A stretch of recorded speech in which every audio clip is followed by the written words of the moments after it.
In the forlorn and frigid landscape of Arkhangelsk, Russia, where winter's breath lingered for most of the year, a man named Eduard Valeryevich Seleznev was born in 1969. An unwanted child, he was relinquished to a harsh boarding school and would never know the tender love of a mother's touch or a father's comforting words.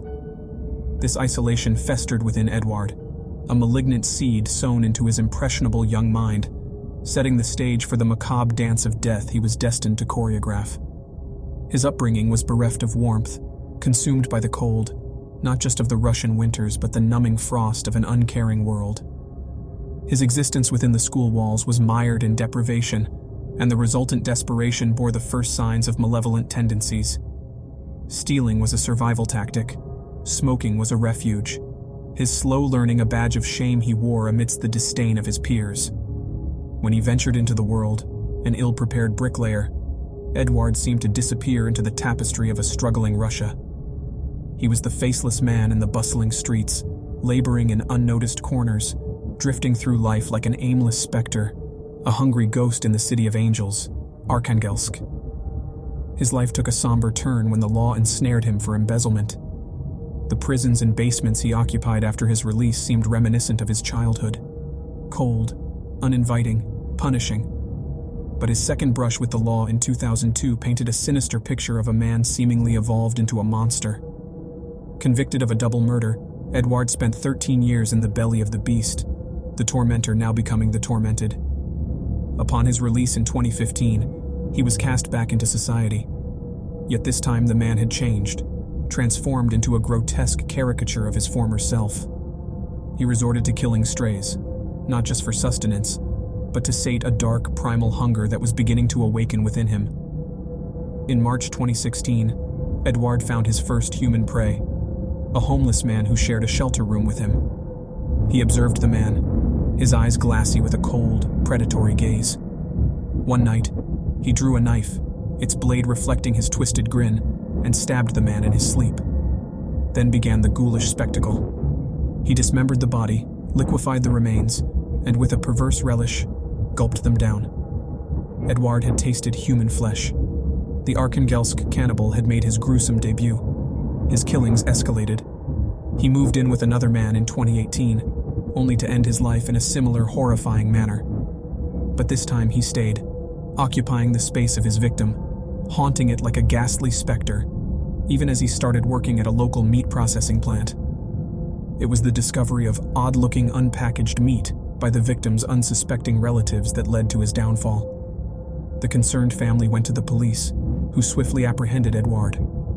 In the cold, stark light of the interrogation room, he made his shocking confession. He described his macabre rituals in lurid detail, punctuating them with claims of hearing voices commanding him to consume human flesh. The courts didn't believe his claim of mental torment. To them, Eduard was a predator, fully aware of his monstrous deeds. His trial was a somber spectacle, the enormity of his crimes silencing the spectators. On January 13, 2020, the Arkhangelsk cannibal was sentenced to life imprisonment in a special regime colony, his monstrous reign finally brought to an end. Inside the high walls and razor wire, Eduard was a subject of whispered rumors and fearful glances. Even the hardened criminals who shared his confines couldn't shake the chilling unease that his presence provoked. As he was led to his cell, the echoes of his crimes seemed to reverberate in the austere silence of the penitentiary. In the icy solitude of his cell, a stark contrast to the crowded basements and homeless shelters he once called home, Eduard was left alone with his gruesome past. The walls bore silent witness to his sleepless nights, punctuated by hushed murmurs and half-choked sobs. His mind was a terrifying playground of his atrocities, the faces of his victims surfacing and sinking in the morbid sea of his consciousness. The same hands that had once committed such grisly acts were now confined to clutching the cold bars of his prison cell. His taste for human flesh, once a perverse secret, was now a haunting public horror story, whispered with dread in the freezing streets of Arkhangelsk. The families of his victims, weighed down by the ghastly loss, were left with 1 million rubles in restitution and a lifetime of nightmares. Their mourning was a silent dirge that echoed in the chilling winds of the city, a sobering reminder of the lurking evil within human hearts. Eduard's tale was a chilling chapter in the city's history, a sinister saga that cast long, grotesque shadows over the snow-covered streets of Arkhangelsk. The city's angels had been forced to confront a devil, a cannibal who had once walked amongst them as a mere man.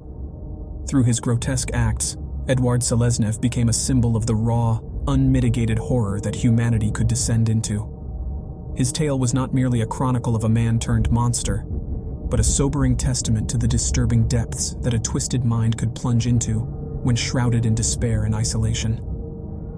Thus, the Arkhangelsk cannibal was confined not just within the high walls of the prison, but within the pages of a macabre folklore that would continue to haunt the city long after he was gone. His gruesome legacy was a chilling reminder of the horror that lurked in the hearts of men, forever casting a grim pall over the cold, beautiful expanse of Arkhangelsk. When you subscribe, be sure to hit the notification bell. Click here for more true scary stories.